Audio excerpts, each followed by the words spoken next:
కృతజ్ఞతలు తండ్రి. దేవా, మరి ఈ సాయంకాలపు సభలో ఇప్పటి వరకు కార్యక్రమాన్ని మంచిగా జరిగించినందుకు మీకు స్తోత్రం నాయన. మరి కొద్దిసేపు కొన్ని సంగతులు మా ఆత్మలకు, మా ఆత్మీయ జీవితాలకు అవసరమైన విషయాలు మా అందరికీ నేర్పించమని క్రీస్తు నామాన్ని ప్రార్థన సమర్పిస్తున్నాను తండ్రి. ఆమేన్.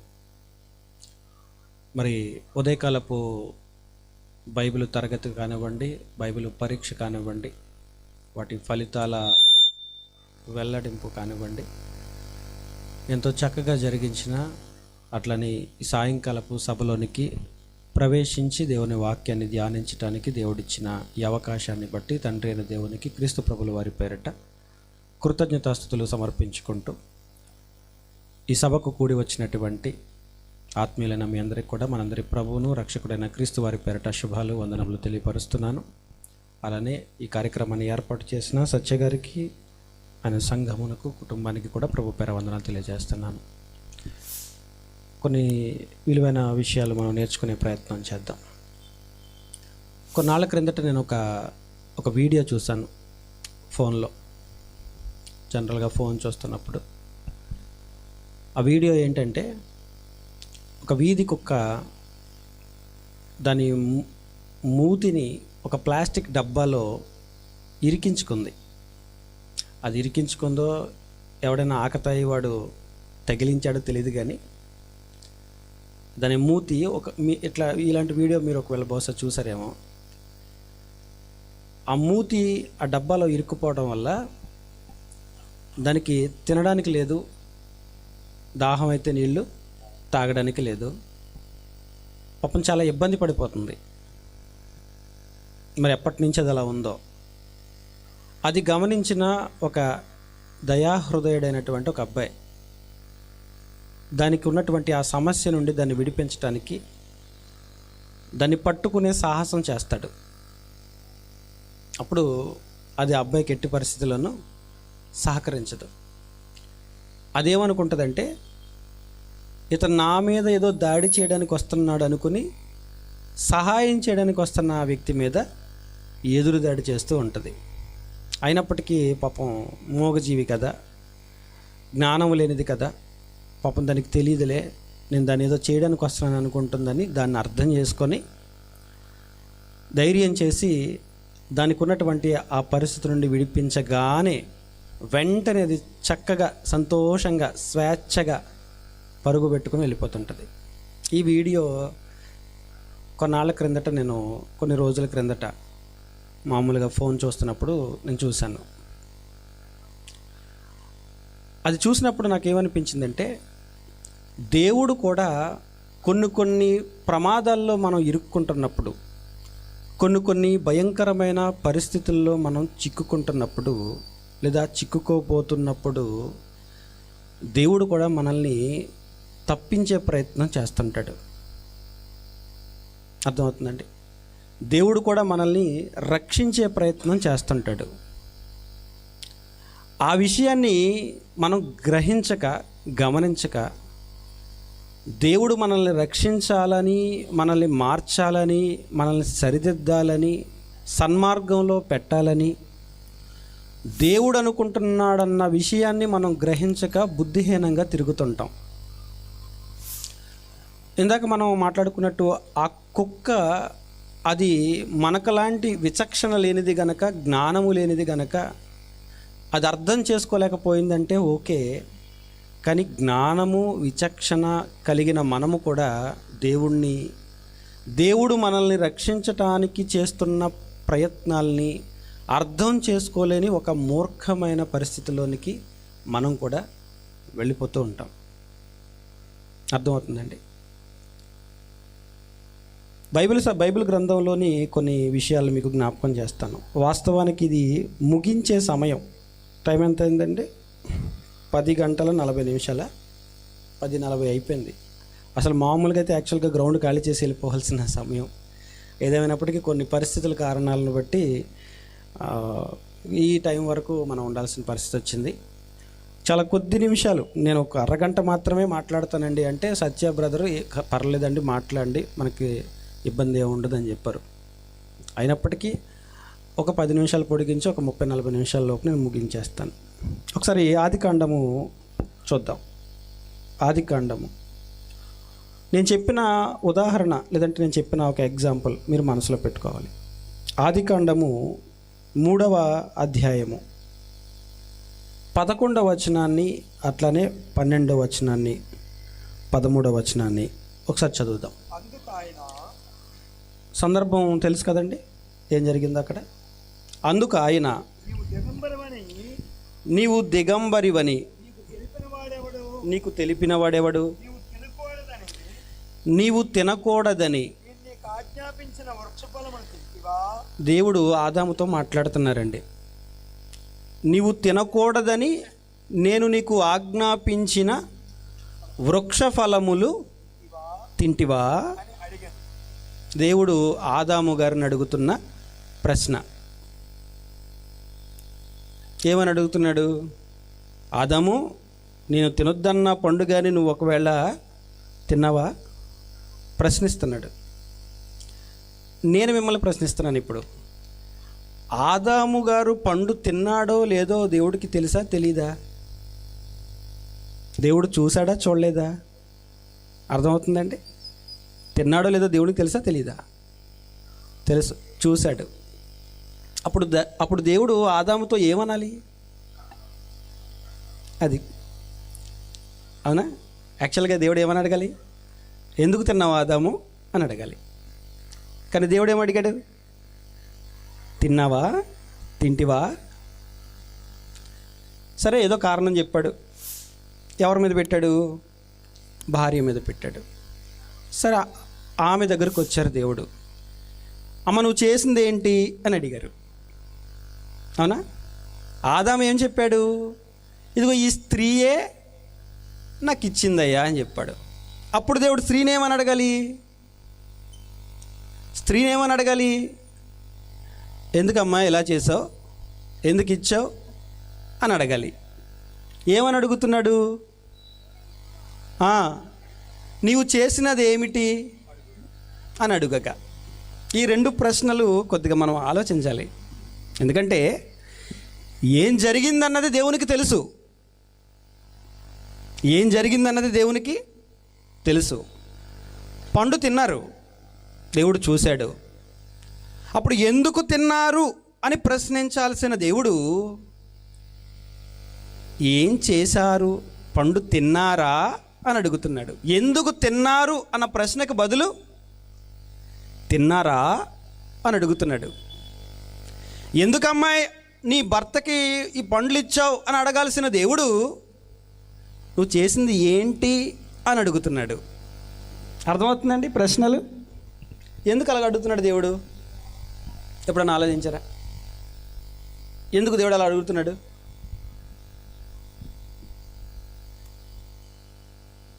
ఎందుకు అలాగ అడుగుతున్నాడంటే, దేవుడు వాళ్ళు తప్పు చేశారని దేవునికి తెలుసు, పాపము చేశారని దేవునికి తెలుసు. మరి ఎందుకు దేవుడు వాళ్ళతో మాట్లాడుతున్నాడు? సామరస్యంగా అడిగిన ప్రశ్నేనాది? సామరస్యంగా అడిగిన ప్రశ్నేనాది? నువ్వు తింటివా అంటే ఇక్కడ ఆదాముకు ఒక అవకాశం ఇస్తున్నాడు. ఏమని? ఏ అవకాశం ఇస్తున్నాడు? తింటివా అని అడుగుతున్నాడంటే ఇక్కడ ఆదాముకి ఒక స్పేస్ ఇస్తున్నాడు. ఒక స్పేస్ ఇస్తున్నాడు. మీద పడిపోవట్లేదు దేవుడు. ఎందుకయ్యా తిన్నావు, పో బయటికి అనట్లా. స్పేస్ ఇస్తున్నాడు, అవకాశం ఇస్తున్నాడు, మాట్లాడడానికి అవకాశం ఇస్తున్నాడు. మాట్లాడు ఆదాము, చెప్పు, తిన్నావా అంటే ఆదాము గారికి ఒక అవకాశాన్ని దేవుడు ఇస్తున్నాడు. ఏంటా అవకాశం అంటే, తింటివా అని అడిగినప్పుడైనా వెంటనే ఆదాము ఏమైపోవాలంటే, ఏమైపోవాలి? తప్పైపోయింది తండ్రి, తినేసాను, ఇక వాళ్ళు ఇచ్చారు వీళ్ళు ఇచ్చారు ఇదంతా వద్దు, నేను తినేసాను, తప్పు అయిపోయింది అని అనే అవకాశం దేవుడు ఎవరికి ఇస్తున్నాడు? ఆదాముకి ఇస్తున్నాడు. అర్థమవుతుందండి? తింటివా అని అడగడంలో ఉద్దేశం ఏంటంటే, ఆదాము చేసిన తప్పుని దిద్దుకోవడానికి ఒక అవకాశం ఇస్తున్నట్లుగా అనిపిస్తుందా మీకు? ఒకవేళ ఆ చాయిసే లేదనుకుంటే ఏమనేవాడు తెలుసా? గెట్ అవుట్ అంటాడు, బయటికి పో అనాలి అంతే. కానీ తిన్నావా అని అడుగుతున్నాడంటే తినేసాను తండ్రి, తప్పు అయిపోయింది అని ఒప్పుకుని దిద్దుకునే అవకాశాన్ని దేవుడు ఆదాముకి ఇస్తున్నాడు. బాధాకరమైన విషయం ఏంటంటే ఆదాము గారు వినియోగించుకోలేకపోయాడు. పోనీ ఈవిడేమైనా ఉపయోగించుకుంటుందేమో అని వస్తే ఆమె కూడా వినియోగించుకోలేకపోయింది. ఆయనేమో ఆమె మీద పెట్టాడు, ఆమెమో మరలా ఇంకొక ఆయన మీద పెట్టింది. మీకు చిత్రమైన విషయం చెప్పనా? వీళ్ళిద్దరిని అడిగిన ప్రశ్న అపవాదిని అడగలేదు. ఆలోచించారా? తింటివా అని ఆదాముని అడిగాడు, నువ్వేం చేసావు, నువ్వు చేసిందేంటి అని హవ్వని అడిగాడు, నువ్వేం చేసావు అని ఎవరిని అడగలేదు. అంటే అక్కడ మాట్లాడాల్సిన అవసరం లేదు. ఇక దానికి చాయిస్ ఏమి, ఇక అపవాదికి చాయిస్ ఇచ్చేది లేదు. అప్పుడప్పుడు అరే తప్పు ఒప్పుకుంటే నిన్ను కొట్టను. పిల్లలు మనం ఏమంటాం, అరే నువ్వు తీసావా, అక్కడ తీసావా లేదా, నిజం చెప్తే వదిలేస్తా అంటావా లేదా? నిజం చెప్తే వదిలేస్తా, అటు తీసాడని మనకు తెలుసు. మరి ఎందుకు మాట్లాడుతున్నాం ఇంకా? ఎందుకు ఈ డిస్కషన్? ఎందుకు తీసేసాను డాడీ అంటే అక్కడ ఏదో ఒక సొల్యూషన్ ఉంటుంది. ఆడు నిజం చెప్పలేదనుకో వీపు మొత్తం మోత మోగిపోద్ది. ఆ ఛాన్స్ దేవుడు ఆదాముకి ఇస్తున్నాడు. ఆలోచించాలి మీరు. అంటే దేవుడి మనసు మనం గ్రహించాలి. తప్పు జరిగిపోయింది, జరిగినా కూడా దేవుడు చాలా సామరస్యంగా, తిన్నావా ఆదాము, ఒకసారి మీరు ఆలోచించండి. అవును తండ్రి తినేసాను, పొరపాటు అయిపోయిందని ఒకవేళ ఆదాము అనుంటే దేవుడు ఏం చేస్తాడు మీరు చెప్పండి? సామాన్యంగా దేవుని మనసు మనం ఎరిగిన వాళ్ళంగా, తప్పు అయిపోయింది తండ్రి నేను తినేసాను అని కనుక ఆదాము గారు అనుంటే మీరు జనరల్ సెన్స్తో ఆలోచించి చెప్పండి, దేవుడు ఏమని ఉంటాడు? ఏమనే అవకాశాలు చెప్పండి. తప్పు అయిపోయింది అయ్యా అంటే దేవుడు ఏం చేస్తాడు చెప్పండి? తప్పిదములు దాచిపెట్టువాడు ఏం పొందుతాడు? కనికరం పొందుతాడు. అంటే ఇప్పుడు ఆదాముకి కనికరం పొందే అవకాశం దేవుడు ఇస్తున్నాడు, కానీ ఆయన వినియోగించుకోలేక పోయాడు. అందుకే దేవుడు తిన్నావా అని అడిగాడు. మనం ఆలోచించాలి. మన జీవితాలకు కూడా దీన్ని మనం అప్లై చేసుకుని ఆలోచించుకోవాలి. ఆదాము దిద్దుకుంటాడేమో అని దేవుడు అనుకున్నాడండి. ఒకవేళ ఆదామే కనుక దిద్దుకుని ఉంటే పరిస్థితి వేరేలా ఉండేది, మనకు తెలీదు. We don't know. ఇది జరిగింది కనుక జరిగిన చరిత్ర చదువుతున్నాం. ఒకవేళ అది మరోలా జరుగుంటే ఆ చరిత్ర చదువుకునేవాళ్ళం. అర్థమవుతుందా? దేవుడు ఎలాంటి వాడంటే, యెహెజ్కేలు గ్రంథం ఒకసారి చూడండి, 18వ అధ్యాయము. యెహెజ్కేలు గ్రంథం 18వ అధ్యాయము 23వ వచనం చూడండి. యెహెజ్కేలు గ్రంథము 18వ అధ్యాయము, ఆదిగోండి, దుష్టులు మరణము నొందుట చేత నాకేమాత్రమైన సంతోషము కలుగునా. బా ఏమండి, ఎంత మంచి మాట అండి. దేవుడు అంటున్న మాట అండి. మళ్ళీ చెబుతున్నాను, దుష్టులు మరణము నొందుట చేత నాకేమాత్రమైన సంతోషము కలుగునా, కలగదు. మరి వారు తమ ప్రవర్తన దిద్దుకొని బ్రతుకుటయే నాకు సంతోషం. ఒక చెడ్డవాడుగా చచ్చిపోకూడదు. వాడు ఏమవ్వాలి? వాడు మంచివాడుగా మారాలి. ఒక దుర్మార్గుడు లేదా ఒక దుష్టుడు మరణము నొందుట చేత నాకు ఏమాత్రమైన సంతోషము కలగదు నాయన. మరి నాకు ఎప్పుడు సంతోషం అంటే వాడు మారాలి. ఏమవ్వాలి? మారాలి. మనుషులు ఏమవ్వాలి చెప్పండి? మారాలండి. మనం చనిపోవడం దేవుని చిత్తం కాదు. నరకానికి పోవడం దేవుని చిత్తము కాదు. మనం నాశనం అయిపోవడం దేవునికి ఇష్టము కాదు. మనం చనిపోవాలని, నాశనం అయిపోవాలని, నరకానికి పోవాలని దేవుడు ఎట్టి పరిస్థితుల్లోనూ కోరుకోడు. మరి ఏం కోరుకుంటాడంటే, ఇదిగో మరణించక ముందే మారాలని కోరుకుంటాడు. అదే మాట చదువుకున్నాం మనం. ఏంటంటే, వారు తమ ప్రవర్తనను దిద్దుకొని బ్రతుకుటయే నాకు సంతోషము.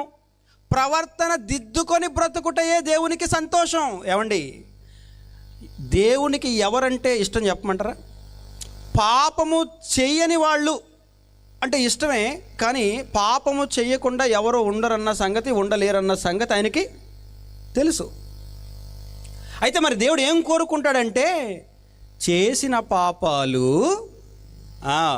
ఒప్పుకొని దిద్దుకొని విడిచిపెట్టి మారు మనస్సు పొంది మరలా తిరిగి ఆయన దగ్గరికి రావాలని దేవుడు కోరుకుంటాడండి. కానీ మనం ఎలాంటి వాళ్ళం? మనకి దిద్దుబాటు కీర్తనల గ్రంథము 50వ అధ్యాయము 17వ వచనాన్ని ఒకసారి చూద్దాం. కీర్తనల గ్రంథము 50వ అధ్యాయము. చూసారా ఏంటంటే మనకు అసహ్యము? ఏంటది? దిద్దుబాటు మనకి ఏంటట? అసహ్యం. దిద్దుకోవడం నచ్చదు మనకి. మనకి ఏమి ఇష్టం అంటే సమర్థించుకోవడం ఇష్టం. తప్పుని చేసిన నేరాన్ని ఎవడు అన్నాడట, నేరము నాది కాదు, మరి ఎవరిది? ఆకలిదట. శని వదిలిపోయింది, గొడవ లేదు. ఇంకా నేరం నాది కాదు, ఆకలిది. మరి ఆకలి ఇచ్చింది ఎవరు? నాకు ఆకలి ఇచ్చింది ఎవరు? చూడండి, అల్టిమేట్ ఎక్కడికి వెళ్తుంది చూడండి. ఆకలి అనేది పెట్టింది ఎవరు? తప్పు నీది. సరే, ఎక్కడికి వచ్చిందో అటు తిరిగి ఇటు తిరిగి. అంటే నేరం నాది కాదు, ఆకలిది అంటే తప్పు ఎవరిది? ఆకలి పెట్టిన దేవుడిది. ఇదండి మనిషి స్వభావం ఆది నుండి. మీకు అర్థమవుతుందా? మనకి దిద్దుబాటు నచ్చదండి. సమర్థించుకోవాలనుకుంటాం ఎప్పటికీ. ఒక చెడు మార్గంలో ఉన్న వ్యక్తి ఏమనుకుంటాడంటే, నాకన్నా చెడిపోయిన వాళ్ళు చాలామంది ఉన్నారులే, వాళ్ళతో పోలిస్తే నేను చాలా బెటరు. అబ్బా, ఇజోండి ఎంత బాగుందో, ఇజోండి ఎంత బాగుందో. ఆడు ఎత్తితే దించడు, నేను జస్ట్ ఒక చిన్న కోటరే. సరే, ఎంత బాగుంది? బాగుందా లేదా? ఆడికంటేనా? ఆ అమ్మాయి కంటేనా? ఆమె తిరిగినంత దారుణంగా నేను ఏమైనా తిరుగుతున్నానా? అటు తిరుగుతున్నావు. సరే, సమర్థించుకుంటామండి మనం. మనలో ఉన్న ఒక దరిద్రమైన క్వాలిటీ ఇదండి. ఒక నీచమైన, ఒక పనికి మాలిన ఒక మనస్తత్వం ఏంటంటే మనల్ని మనం సమర్థించేసుకుంటూ ఉంటాం. దిద్దుకోవడానికి ఇష్టపడం, సరిచేయబడడానికి, సరి చేసుకోవడానికి ఇష్టపడం, సమర్థించుకోవడానికి ఇష్టపడతాం. ఆ రోజు ఆదాము అదే అన్నారు, ఇదిగో నేను చాలా మంచోడిని, నీకు తెలియదేంటి? నేను చాలా మంచోడిని. అయితే నన్ను కెలికింది ఎవరు? ఇక ఆవిడ కూడా అదే అంది, నేను చాలా మంచిదని, నీకు తెలియదేమో బాబు. నన్ను డిస్టర్బ్ చేసింది ఎవరు? అంటే వేరే వాళ్ళ మీద పెట్టుకొని, అంటే వేరే కారణాలు చూపిస్తూ, ఇదిగో ఇందుకు అలా జరిగింది, వాళ్ళ వల్ల ఇలా జరిగింది, వీళ్ళ వల్ల అలా జరిగింది, అప్పుడున్న పరిస్థితులు అలాంటివి. అంతేనా? తప్పులు చేసిన తర్వాత మనం దిద్దుకోవడానికి ఇష్టపడం, కానీ సమర్థించుకోవడానికి మాత్రం చాలా మార్గాలు వెతికేసుకుంటుంటామండి. అందుకే మనకి తప్పును దిద్దేవాళ్ళు అంటే మనకు అసలు ఇష్టం ఉండదు. ఎవరైనా మనల్ని కరెక్ట్ చేస్తున్నారు అనుకోండి, నాకు కొంచెం టైం చెప్పండి, నేను ఫ్లోలో ఎటు వెళ్ళిపోతాను. ఎంత టైం? 11 అయింది కదా, ఇంకో 15 నిమిషాలు ముగించేస్తాను. మనకి సమర్థించుకోవడం ఇష్టం, సరిదిద్దుకోవడం ఇష్టం ఉండదు. వాళ్ళ మీద వంకలు పెట్టుకుని, వాళ్ళని బూచిగా చూపిస్తూ, వీళ్ళని బూచిగా చూపిస్తూ, అది కారణము, ఇది కారణము, అది ఎందుకంటే ఎలాగైంది. తప్పండి. మనం ఏం చేసుకోవాలి? దిద్దేసుకో. ఇంకా కొనసాగించొద్దు. వద్దు, ఇంకా టైం వేస్ట్ చేయొద్దు. దిద్దేసుకో. ఇక ఎన్నాళ్ళు బ్రతికినా బ్రతుకు అదే అలాగే ఉంటుంది. మారిపో. నువ్వు మారిపోవడమే దేవునికి కావాలి. నువ్వు మారాలనే, నువ్వు ఎంత చెడిపోతున్నా, నువ్వెంత నాశనం అయిపోతున్నా, నువ్వెంత దుర్మార్గంగా తిరుగుతున్నా, నువ్వెంత త్రాగుబోతుగా, నువ్వెంత వ్యభిచారిగా, నువ్వెంత నీచమైన పనులు చేస్తున్నా, ఇంకా నువ్వు భూమి మీద బ్రతికున్నావంటే, ఇంకా నీకు ఆయువు ఇచ్చాడంటే, ఇంకా నీకు ఆరోగ్యం ఉందంటే, ఇంకా నీకు 5 వేళ్ళు నోట్లోకి వెళుతున్నాయంటే, ఇంకా నువ్వు రాత్రిపూట చల్లగా ప్రశాంతంగా నిద్రపోతున్నావంటే, పొద్దున్నే ప్రశాంతంగా మరలా తాజాగా లేస్తున్నావంటే, దేవుడు నువ్వు మారతావని ఎదురు చూస్తున్నాడు. మారిపో. సమర్థించుకోకు. ఇప్పుడు కాకపోతే ఇంకెప్పుడు ఎంజాయ్ అవద్దు, అలా అదొద్దు, అది అది అలా అలా నిన్ను నువ్వు మాయ చేసుకోవద్దు. ఇప్పుడు కాకపోతే ఇంకెప్పుడు చేస్తావండి ఎంజాయ్ అనుకోకు. ఇప్పుడు చచ్చిపోతే, ఈ రాత్రి చచ్చిపోతే ఏంటండి? ఆలోచించండి. ఈ రాత్రి ప్రాణం పోతే వాట్ నెక్స్ట్? ఏది అవకాశం ఉందా? అవకాశం ఉందా? లేదండి. మారాలి. దేవుడు మన మార్పు కొరకు ఎదురు చూస్తున్నాడు.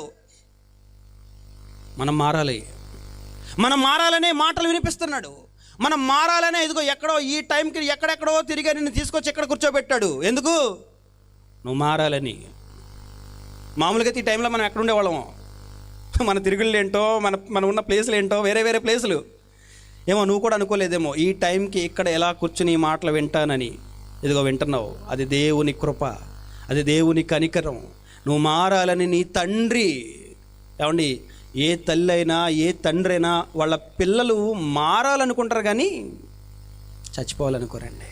ఏదో కోపంలో అంట నీకు సావు రాదేంట్రా అంటది తల్లి, కానీ వాడు నిజంగానే చచ్చిపోతే గుండెలు బాదుకుని ఏడ్చి ఏడ్చి ఏడ్చి చచ్చిపోద్ది. అర్థమవుతుందా? అంటే పిల్లలు మారాలని ఏ తల్లిదండ్రులైనా కోరుకుంటారు. దేవుడు కూడా మనకి ఎవరన్నప్పుడు, ఎవరండి దేవుడు? మనకి తండ్రి. ఆయన మనందరికీ తండ్రి. దేవుడు తండ్రి అండి. మనల్ని కన్నవాడు ఆయన. మనకి శరీరాన్ని ఇచ్చింది ఆయన, మనకి జీవితాన్ని ఇచ్చింది ఆయన, నీకు ఈ రూపాన్ని ఇచ్చింది ఆయన, నీకు బ్రతికిచ్చింది ఆయన. బ్రతకడానికి కావలసిన ప్రతి అవసరతలు తీర్చడానికి ప్రకృతిలో అనేకమైనటువంటి వాటిని పెట్టింది కూడా ఆయన. ఈ గాలి నీకోసం, సూర్యుడు నీకోసం, చంద్రుడు నీకోసం, ఋతువులు మారుతున్నాయి నీకోసం, కాలాలు మారుతున్నాయి నీకోసం, భూమి పండుతుంది నీకోసం.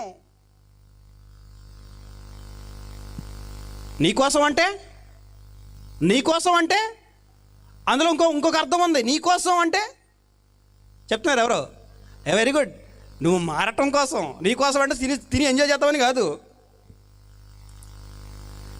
నీకోసం అంటే తిని శుభ్రంగా ఇష్టానుసారంగా తిరుగుతావని కాదు, మారతావని. నీకోసం అంటే దాని అర్థం ఏంటంటే నువ్వు మారతావని.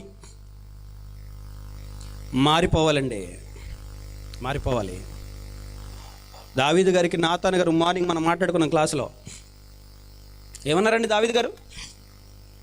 ఏమన్నారు? నాతాను ప్రవక్త గారు వచ్చి చెప్పినప్పుడు ఏమన్నారు? నేను పాపము చేసిన వాడను.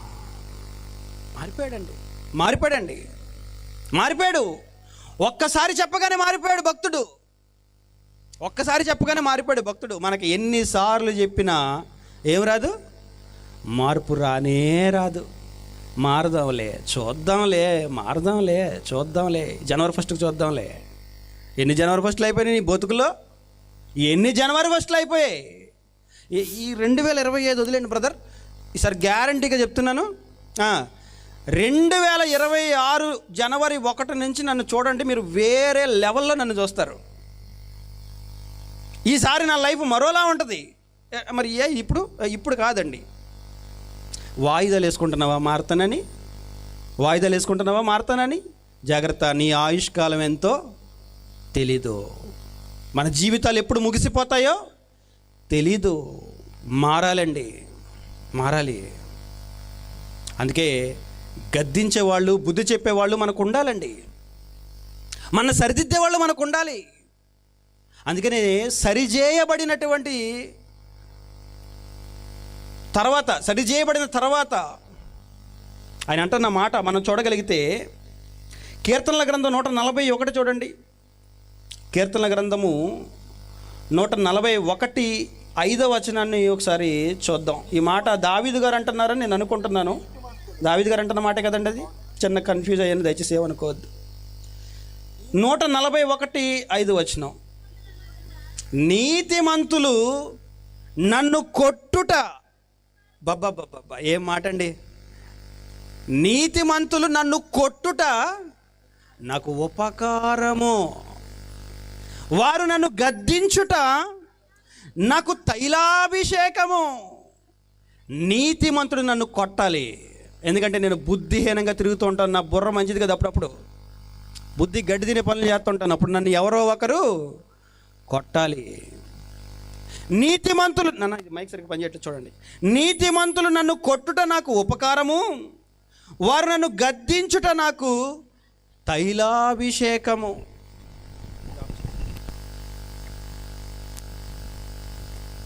మనకెవరైనా హలో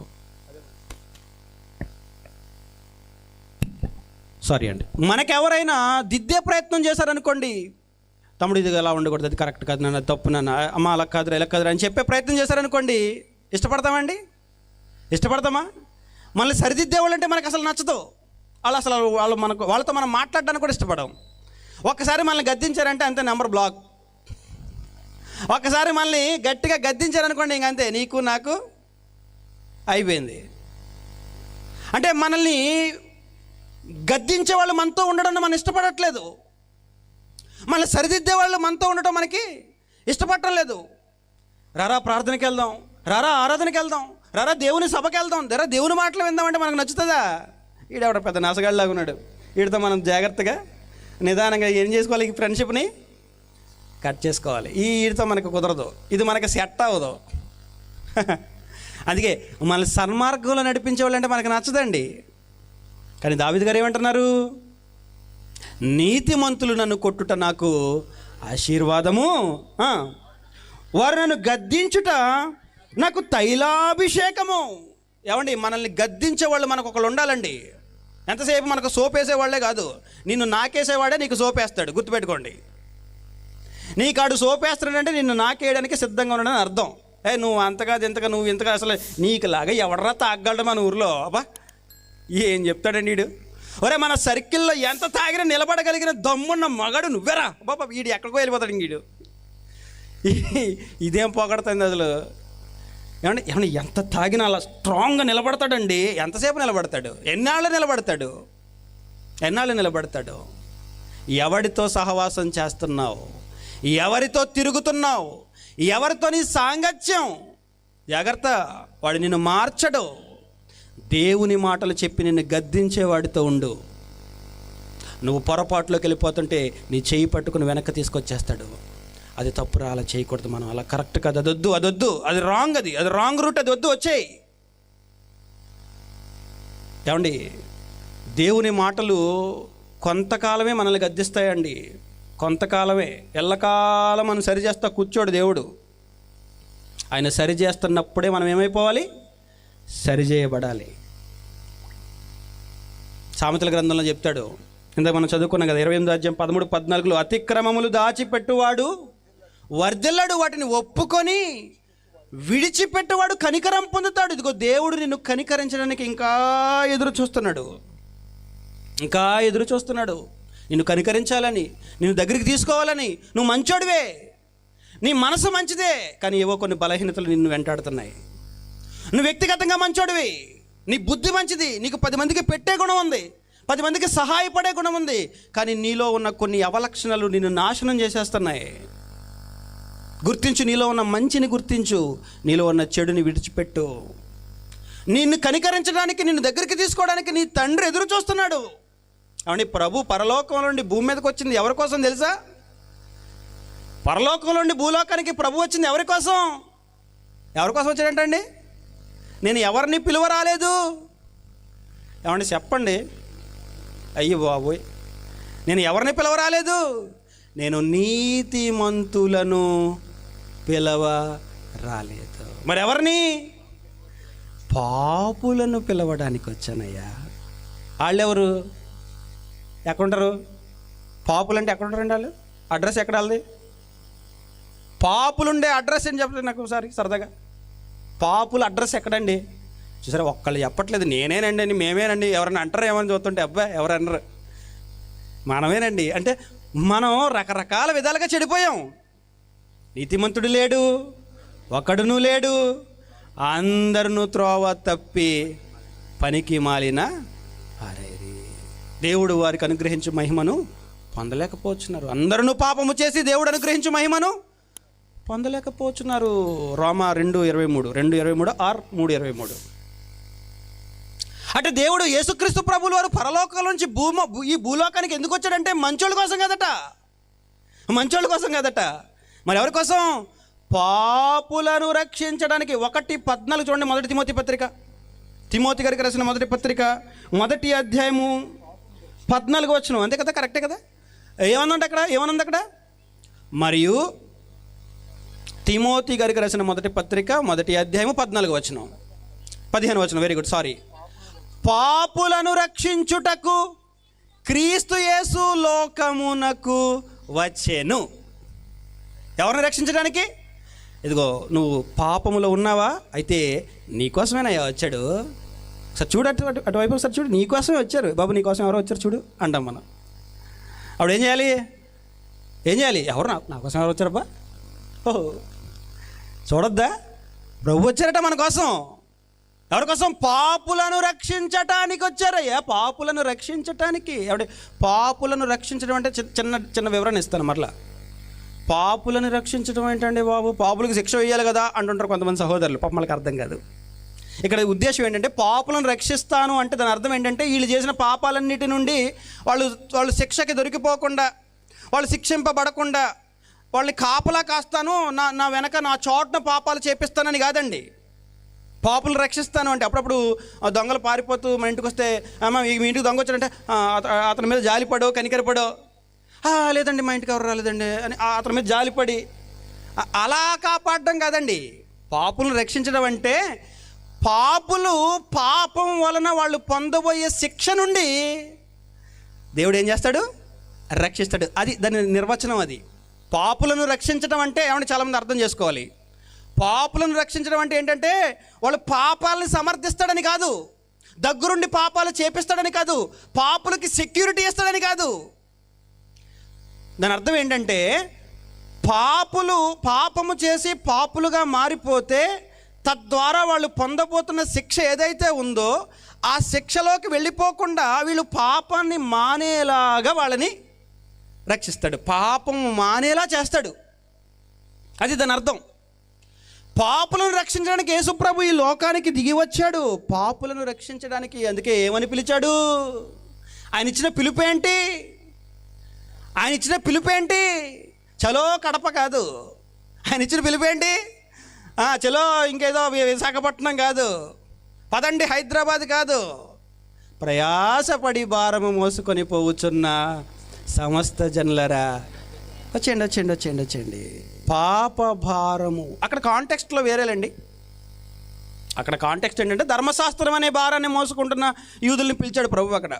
కానీ మనం కాస్త దీన్ని జనరల్గా మాట్లాడుకుంటే, పాపానికి అప్లై చేసి మాట్లాడుకుంటే, ప్రయాసపడి మనం ఈ పాప భారాన్ని మోసుకుంటున్నాం. పాపం, ఎన్ని పాపాలండి మన జీవితంలో, ఎన్ని పాపాలు! ఒకటా రెండని ఎన్ని పాపాలండి. బ్రతుకు తెల్లవారి లేస్తే రాత్రి పడుకున్నంత వరకు పాపం అంతే, మరొకటి లేదు. ప్రయాసపడి భారము మోసుకొనుచున్న సమస్త జనులారా నా ఎద్దకు రండి, మీకేమిస్తాను? నేను మీకు విశ్రాంతినిస్తాను. మీరు ఏదైతే పాప భారంతో ఉండిపోయారో, ఏదైతే పాపంలో బందీలు అయిపోయారో, ఆ భారం మీ మీద ఉంది. ఇప్పుడు మీకు అది భారం అని అనిపించట్లేదు. ఆఫ్ కోర్స్ ఏమంటే, పాపం చేసేవాడికి నేను పాపం చేస్తున్నాను, నేను పెద్ద భయంకరమైన పరిస్థితిలో ఉన్నానని అనుకోడాడు, నేను ఎంజాయ్ చేస్తున్నానని అనుకుంటాడు. ఒక వ్యభిచారాన్ని మీరు తీసుకోండి, నేను వ్యభిచారం చేస్తున్నాను అనుకోడు, నేను యవ్వనాన్ని ఎంజాయ్ చేస్తున్నాను అనుకుంటాడు, నా యవ్వనాన్ని అనుభవిస్తున్నాను అనుకుంటాడు. కానీ వాడు యవ్వనాన్ని అనుభవించాడో ఇంకేం చేశాడో ఎప్పుడు అర్థమవుద్దండి? ఆ వ్యభిచారం అనే పాపం వలన వాడు ఒక భయంకరమైన స్థితికి వెళ్ళిపోతే, రేపొద్దున ఒకవేళ ఆరోగ్యం పాడైపోతే అప్పుడు అనుకుంటాడు, ఒరే నేను ఎంజాయ్ చేస్తున్నాను, నేను సిగరెట్ ఊదుతుంటే రింగులు తిరుగుతుంది పొగ అనుకున్నాను, కానీ ఇప్పుడు నా బతుకే గింగిరాలు తిరుగుద్దని నేను అనుకోలేదు. అప్పుడు అర్థం కాలేదు. అందుకే ఇప్పుడు మనం పాపులం అంటే చాలామందికి అర్థం కాదు. నేను పాపులేటర్ ఎవడరా నువ్వు అంటాడు. పాపులను రక్షించడానికి యేసుప్రభు వచ్చాడని అనుకోండి, ఏమంటారు తెలుసండి? ఎవడరా పాపి పో బయటకు అంటాడు. ఎందుకంటే మనకి క్లారిటీ ఉండదు. మనం ఏమనుకుంటామంటే, నేను నీతిమంతుణ్ణి అనుకుంటాం, నేను మంచోడిని అనుకుంటాం, నేను యథార్థవంతుణ్ణి అనుకుంటాం. కానీ నిజంగా మన జీవితాన్ని మనం పరిశీలించుకుంటే మనం చాలా రకాల పాపాల్లో ఉంటాం. మనకున్న ఈ భ్రమ యూదులకు ఉండదు. మీకు అర్థమవుతుందా? మనం ఏ భ్రమలో ఉంటామంటే, పాపాలు చేస్తూ పరిశుద్ధుణ్ణి అనే భ్రమలో మనం ఉంటాం. సకలమైన చెడ్డ పనులన్నీ చేసుకుంటూ నేను మంచోడిని అనే భ్రమలో ఉంటాం. కానీ యూదులు అలా ఉండరు.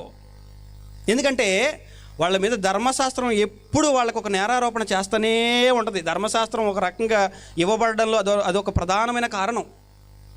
వాళ్ళ మీద పాపాన్ని ఆరోపిస్తుంది ధర్మశాస్త్రం. అందుకే మీలో పాపము చేయని వాడు మొదట ఈమె మీద రాయి వేయవలేను అన్నాడు ప్రభు.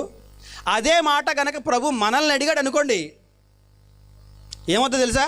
పెద్ద పెద్ద బండరాలు తీసుకొచ్చి కొట్టి చంపేద్దాం మనం.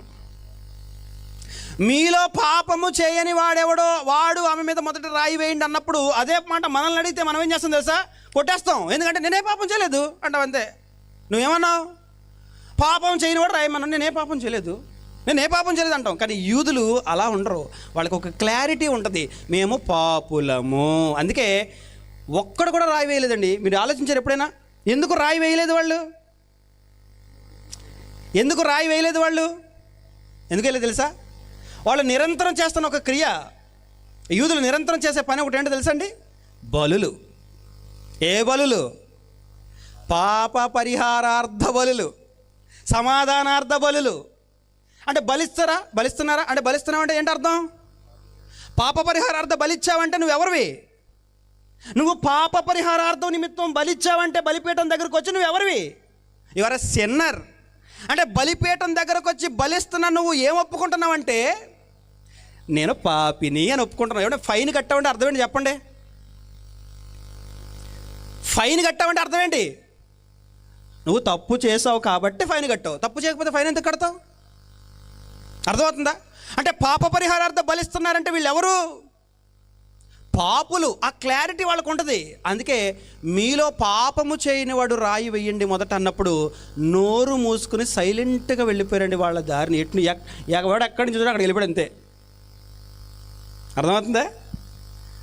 కానీ మనకు ఆ క్లారిటీ ఉండదు. నేను మంచోడిని, నేను నీతిమంతుడిని, నేను గొప్ప వ్యక్తిని అనుకుంటాం. నో, మారాలి.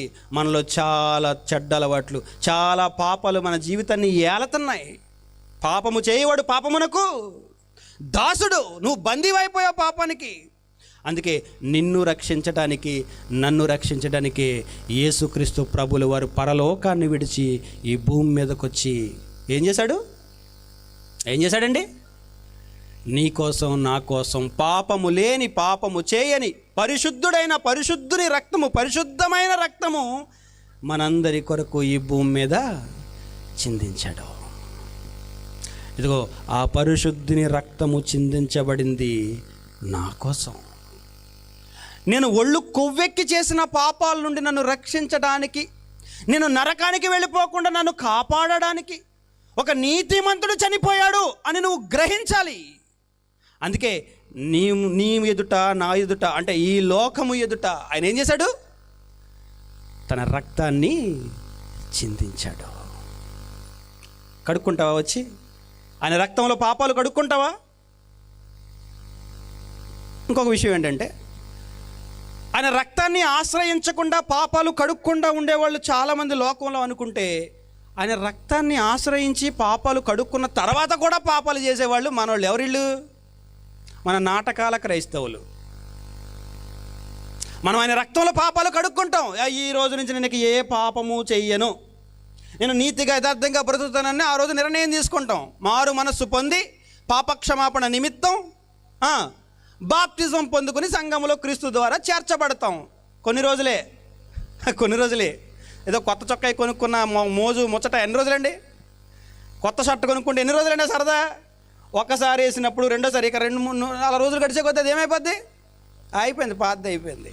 అలాగే ఉంటుంది మన భక్తి, మన రక్షణ. మారినప్పుడు చాలా ఆవేశంగా ఉంటుంది. ఇక నా జీవితం క్రీస్తుకే. 1 రోజు, 2 రోజులు, 3 రోజులు, 1 నెల, 2 నెలలు, ఆ తర్వాత తమ్ముడు ఏరా నాన్న చర్చికి రాలేదేరా, కుదరలేదని మొదలయ్యింది.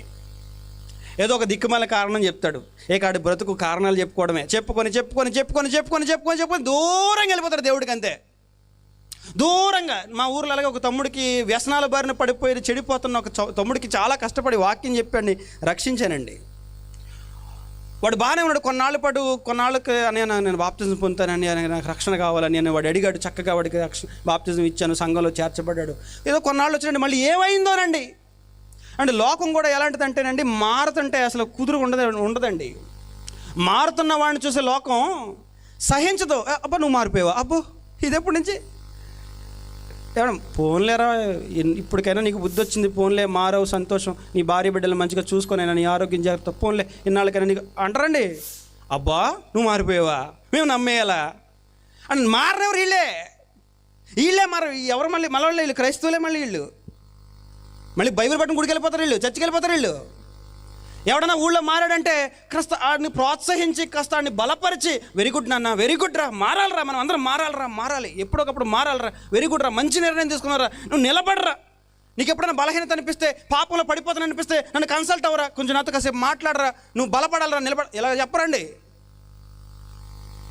అబ్బా ఈడు మొదలెట్టాడరా, ఈడు మారిపోయాడంట, ఆడు మారాడు, అయిపోయింది, నువ్వే చెడగొట్టావు. మారుతున్న వాళ్ళని మారదేదండి సమాజం, ఇంకా చెడిపోవాలి. ఎందుకంటే ఈడు మంచోడు కాదు కదా. ఒక చెడ్డవాడు మరొక చెడ్డవాడు మంచోడు అయిపోతాడు, తట్టుకోలేడు. అందుకే సజ్జన ద్వేషులు అన్నాడు మనుషుల గురించి దేవుడు. ఏమన్నాడు? సజ్జన ద్వేషులు. ఎవడైనా మారుతున్నాడు, మంచి మార్గంలోకి వెళ్తున్నాడంటే కుదురుకుండరండి వాడిని మరి ఏదో రకంగా. అంటే ఇప్పుడు వీడు మారిపోతే నేనెవడిని? వీడు మంచోడు అయిపోయాడు, అప్పుడు మరి నేనెవరిని? నేను చెడ్డున్నా? నో, ఈడు కూడా నాకులాగా నాశనం అయిపోయాడు, నేను నాశనం అయిపోతాను, ఈడు కూడా. ఇదండి మన చుట్టూ ఉన్న మనుషులు, క్రైస్తవులు కూడానండి. అబ్బో చాలామందిని చూసావులేరా, వెళ్ళరా, ఇంకేం బతుకుతాడండి, ఇంకేం నిలబడతాడండి ఆడు ఇంకేం నిలబడతాడండి దేవుళ్ళో? నిలబెట్టే వాళ్ళుగా లేరండి. ఆయనేమో మారాలని, నిత్య జీవాన్ని పొందాలని, మన కోసం రక్తాన్ని చిందించి, మన కోసం ఎన్నో శ్రమలు అనుభవించి, ఇదిగోనైనా మీకు మరొక జీవితం ఉందిరా, మీకు నిత్య జీవాన్ని ఇస్తానురా, ఇది కాదురా జీవితం, ఇది కాదురా లోకం, ఇక్కడ ఏదో ఉందనుకోకరా, ఈ బ్రతుకులో ఏం సుఖం ఉంది చెప్పండి. యోబు గ్రంథంలో 7వ అధ్యాయం 1వ వచనంలో మనం చదువుకుంటాం. సరే చూడండి, యోబు గ్రంథం 7వ అధ్యాయం 1వ వచనంలో ఏమని చూడండి. యోబు గ్రంథం 7వ అధ్యాయం 1వ వచనం చూడండి. భూమి మీద నరుల కాలము యుద్ధ కాలము కాదా, వారి దినములు కూలివాని దినముల వంటివి కావా.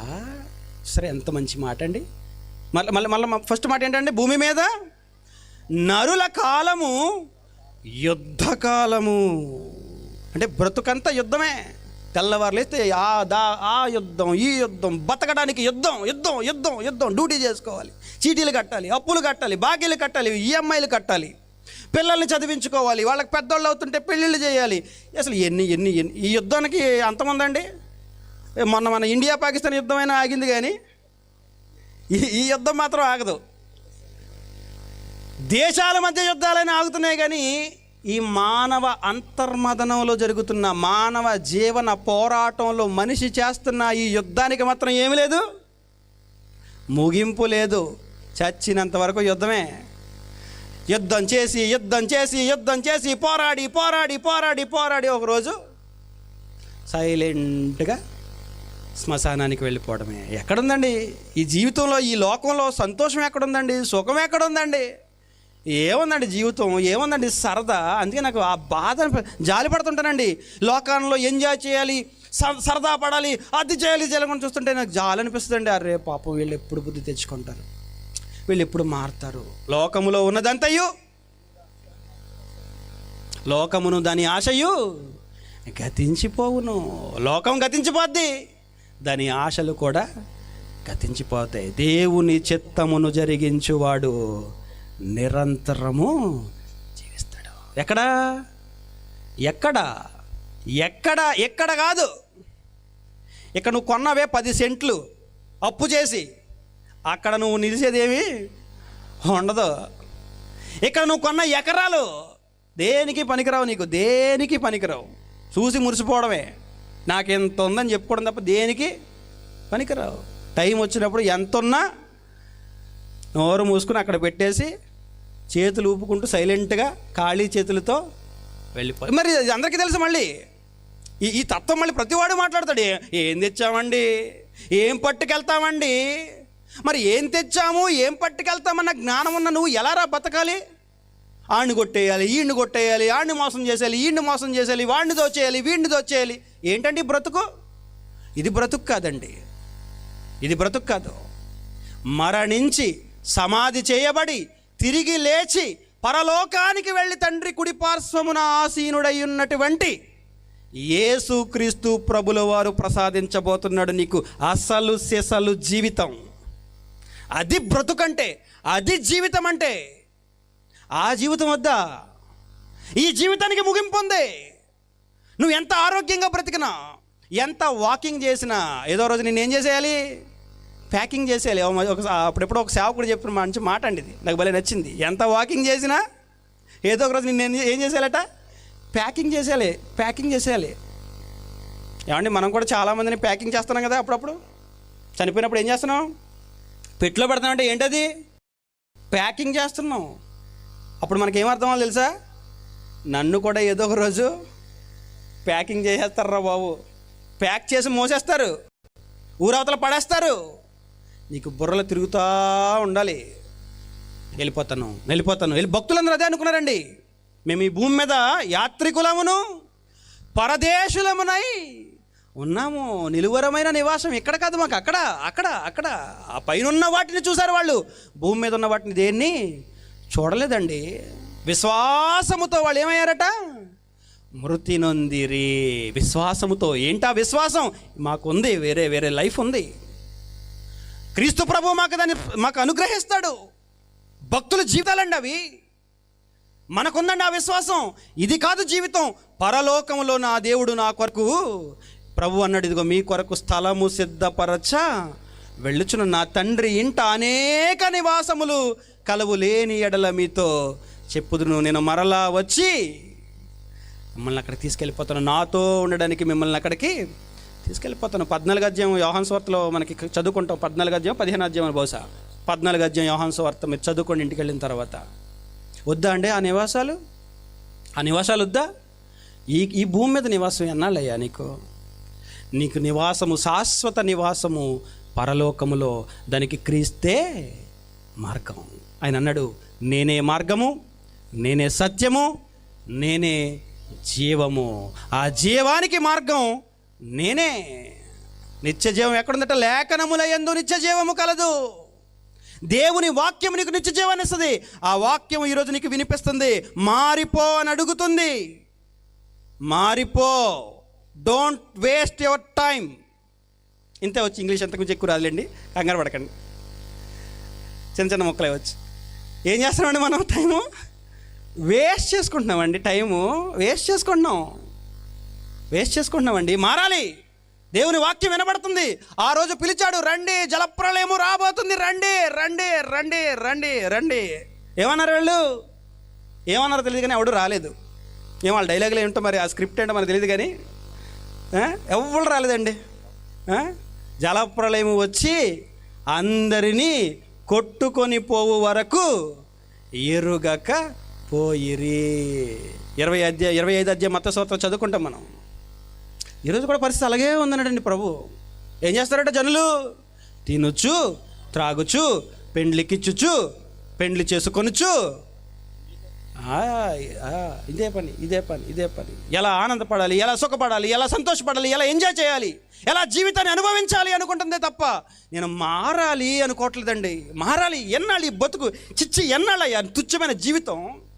నువ్వు తాగి తూలుతూ వెళ్ళిపోతుంటే ఎంతమంది నిన్ను చూసి నవ్వుతున్నారో నీకు తెలుసా? ఎందుకయ్యా అలాగా? నిన్ను చూస్తే చేతులెత్తి వందనాలు చెప్పాలి. గౌరవంగా బ్రతుకు ఒక్కటే. గౌరవంగా బ్రతుకు. నంబర్ 1 రా కుర్రాడు అనాలి. ఇక్కడ కూడా మంచి పేరు సంపాదించుకో. దేవుని దృష్టిలో కూడా మంచి పేరు సంపాదించుకో. ఒక్కటే జీవితం, మరొక జీవితం లేదు. ఒక్కటే జీవితం. దాన్ని సద్వినియోగపరుచుకోవాలండి. పోతే మరలా కాలం రాదు. చచ్చిపోతే మరలా తిరిగి మనకి బ్రతుకు ఇక్కడ ఈ లోకంలోకి మరలా మళ్ళీ రాము మనం. ఇక ఆత్మకి మరలా మరణం లేదు. అది వేరే చోటికి. ఒకడు నిత్యమైన ఉనికి పట్టుకు పోచున్నాడు అన్నాడు ప్రసంగి. ఇక్కడికి మరలా మనం రాము. మన నేల మనల్ని మర్చిపోద్దట. ఇది కాదండి జీవితం. ఈ జీవితాన్ని ముగించేసుకుంటాం. చచ్చిన ఒక విత్తనం చనిపోతే దానికి మరలా ఉన్నతమైన జీవితం. చిన్న విత్తనానికి పెద్ద జీవితం ఉన్నప్పుడు అది చచ్చితే ఈరోజు నువ్వు నేను చనిపోతే కూడా మనకి ఉన్నతమైన జీవితం ఉంది. ఆ నిత్య జీవాన్ని ప్రసాదించడానికే యేసుక్రీస్తు ప్రభు నీ కోసం నా కోసం బలైపోయాడు. అది నీ కోసమే అని నువ్వు నమ్మితే, ఒకవేళ ఇంకా నువ్వు రక్షణ పొందకుండా ఉంటే, ఇదే అనుకూల సమయము, నేడే రక్షణ దినము. ఆలోచించండి. మారని వాళ్ళు మారిపోండి, మారిన వాళ్ళు పడిపోకుండా వాక్యముతో మీ జీవితాలని దేవునిలో నిలబెట్టుకోండి. చాలా విషయాలు చెప్పాలని అయితే ఆశ అయితే ఉంది. మీరు కూడా చాలా శ్రద్ధగా వింటున్నారు, సంతోషం. అయితే 11:30 అయిపోయింది. ప్రార్థన చేద్దాం. ప్రేమ కలిగిన తండ్రి, మీ ఘనమైన నామానికి స్తుతులు, స్తోత్రములు, కృతజ్ఞతలు నాయన. తండ్రి, దుర్మార్గులము, దుష్టులము, పనికి మాలిన వాళ్ళము, పాపులమైన మా కొరకు మీ ప్రియకుమారుడైన క్రీస్తు వారిని ఈ లోకానికి మీరు పంపించారు నాయన. మీరు ప్రేమించిన మీ కుమారుణ్ణి మా కొరకు బలిగా ఇచ్చారు. ఆయన విలువైన, పరిశుద్ధమైన, శ్రేష్టమైన రక్తాన్ని మా కొరకు ఒలికించారు. ఆ పరిశుద్ధమైన రక్తంలో మా పాపాలను కడుక్కొని సంఘములో చేర్చబడి వాక్యాన్ని బట్టి నీతిగా, యథార్థంగా, పరిశుద్ధంగా వాక్యానికి లోబడి జీవించే మనసు మాకు ప్రసాదించండి. ఇంకా మారని వాళ్ళు ఇక్కడ ఒకవేళ ఎవరైనా ఉంటే వాళ్ళు ఈరోజే మనసు మార్చుకోవాలి తండ్రి. వాళ్ళ జీవితాలు వాళ్ళు దిద్దుకోవాలి తండ్రి. ఆయన జీవితం శాశ్వతం కాదు తండ్రి. ఏ రోజు మేము ఈ లోకాన్ని విడిచి వెళ్ళిపోతాం మాకు తెలియదు తండ్రి. అలా వెళ్ళిపోకముందే ఆయన ధనవంతుడి వలె నరక యాతన పడుతున్న పరిస్థితులకు మేము వెళ్ళిపోకుండా నెమ్మది పొందుతున్న లాజరు వలె నాయన ఒక మంచి భవిష్యత్తు కొరకు మా జీవితాలు మేము మార్చుకోవడానికి సహాయం చేయండి నాయన. మారు మనసు పొందినప్పటికీ, రక్షణ పొందినప్పటికీ, సంఘములో చేర్చబడినప్పటికీ ఇంకా అనేక రకాల చెడు మార్గాల్లో నడుస్తున్న మీ బిడ్డలకు వాళ్ళు ఇక్కడ ఉంటే వాళ్ళు ఈరోజే తప్పులు సమర్థించుకునే వాళ్ళుగా కాకుండా సరిదిద్దుకునే వాళ్ళుగా ఆయన విన్న ఈ మాటలను బట్టి, విన్న ఈ సువార్త పిలుపును బట్టి ఆయన జీవితాలను దిద్దుకొని నాయన మీ దగ్గరికి రావడానికి తగిన మనస్సును ప్రసాదించండి. ఆయన 1000 రూపాయలు ఖర్చు పెట్టి మీ కుమారుడు సత్య గారు నాయన పడిన కష్టాన్ని జ్ఞాపకం చేసుకోండి. ఒక్కరైనా మారాలని, ఒక్కరైనా మారు మనస్సు పొందాలని చేసిన ఈ ప్రయత్నాన్ని సఫలపరచండి. సంఘాన్ని, సంఘ పరిచర్యను దీవించండి. దీని కొరకు కష్టపడిన ప్రతి ఒక్కరిని జ్ఞాపకం చేసుకోండి తండ్రి. ఇంతవరకు మంచి వాతావరణాన్ని మాకు ఇచ్చారు. వర్షం వస్తుందేమో అని భయపడ్డాం. కాస్త ఉక్కపోతగా ఉన్నప్పటికీ చక్కని ప్రశాంతమైన వాతావరణాన్ని ఇచ్చారు. బలమైన, శక్తి కలిగిన మంచి మాటలు మాకు వినిపించారు. అందును బట్టి మీకు స్తుతులు, స్తోత్రములు నాయన. ఈ మాటలను బట్టి మా బ్రతుకులు దిద్దుకొని మీ ఒడిలోనికి రావటానికి, వాక్యానుసారమైన విధంగా మా జీవితాలు నడిపించుకోవటానికి ఇక్కడ ప్రతి ఒక్కరికి తగిన మనస్సును ప్రసాదించమని వేడుకుంటూ నన్ను ప్రేమించి చిన్నవాడినైనప్పటికీ మీరు నాకు ఇచ్చినటువంటి ఈ అవకాశాన్ని బట్టి మీకు శిరస్సు వంచి స్తుతులు చెల్లిస్తూ, మీరు నాకు అప్పగించిన పరిచర్యలో కూడా మరింత బాధ్యతగా పనిచేయడానికి మంచి బుద్ధిని, జ్ఞానమును, వివేచనను నాకు ప్రసాదించమని వేడుకుంటూ క్రీస్తు యేసు వారి పరిశుద్ధమైన నామములో ఈ ప్రార్థన సమర్పిస్తున్నాను తండ్రి. ఆమేన్. అందరికీ వందనాలండి. అందరికీ వందనాలు.